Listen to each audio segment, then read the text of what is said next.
Seja bem-vindo ao Teologia e Leituras. Eu sou o Matheus Araújo e esse é o seu canal de Teologia e Literatura. Hoje a gente vai falar sobre a música. Qual deve ser o papel da música no culto? Será que a gente pode cantar música secular no culto? O que a Bíblia diz sobre esse assunto? Se você se interessou, espere o vídeo após a vinheta. Vivemos em um tempo onde muitos se questionam o que eu posso fazer e o que eu não posso fazer. Muitos até se perguntam atualmente se podem ouvir músicas seculares ou se até mesmo podem cantar dentro da igreja músicas seculares. Nós tivemos um caso aí anteriormente sobre uma igreja que cantou música secular em seu momento de culto. E isso instigou muitas pessoas e trouxe vários questionamentos e várias pessoas trouxeram suas opiniões sobre esse assunto. Mas o que a Bíblia diz sobre esse assunto? No Novo Testamento nós não encontramos nenhum texto que ensine ou que instrua a igreja em como deve ocorrer o seu momento de culto, o que deve ser cantado ou se deve ser cantado, ou em que momento deve ocorrer a pregação. Nós não encontramos esses dados, sobre como deve ocorrer a liturgia do culto. Mas nas epístolas enviadas pelos apóstolos às igrejas, nós encontramos vários princípios que nós podemos seguir a respeito da liturgia do culto.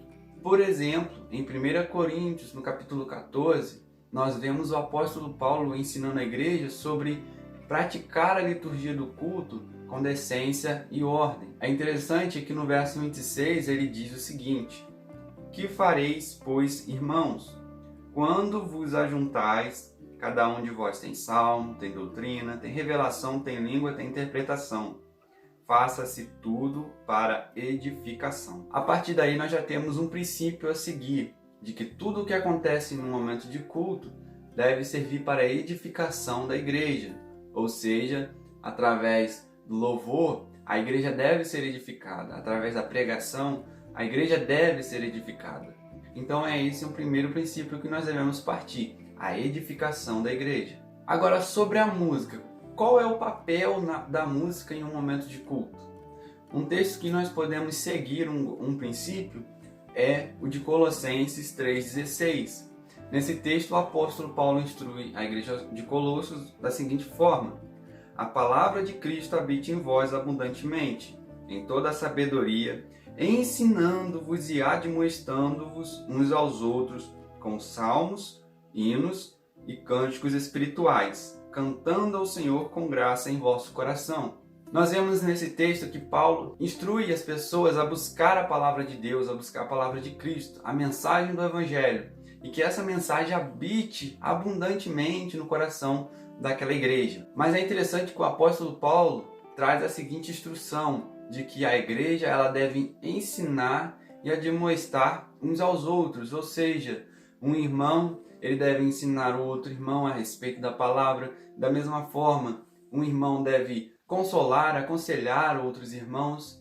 E é interessante o que o apóstolo Paulo coloca aqui: ensinando-vos e admoestando-vos uns aos outros, com salmos, hinos e cânticos espirituais. Entendemos que o meio que devemos ensinar a igreja é também através do louvor, do cântico, através dos salmos, hinos e cânticos espirituais. A música em si, por meio de suas letras, deve ensinar a palavra de Deus para a igreja. Agora surge a pergunta: se eu canto uma música que não foi inspirada na palavra de Deus em um momento de culto, que ensinamento ela pode trazer para a igreja? Partindo desse pressuposto de que a música deve ser a escritura cantada, como que a igreja vai ser edificada se eu cantar algo que é de fora, que não foi inspirada na palavra de Deus?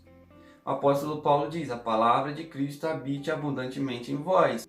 O apóstolo Paulo quer que aqueles que são membros do corpo de Cristo tenham a palavra dele gravada em seus corações e que ensinem uns aos outros cantando salmos, hinos e cânticos espirituais. Entendemos que a música ela deve transmitir a palavra de Deus, ou seja, ser uma forma didática de ensinar o povo de Deus a respeito do seu Deus. Por isso, irmão, eu quero convidar você a cantar as Escrituras. Por isso, adore o Senhor com graça em vosso coração, em ações de graças, para glorificar a Cristo e edificar a igreja. Se você gostou desse vídeo, é um vídeo com um pouco de teologia sendo aplicada à vida na igreja.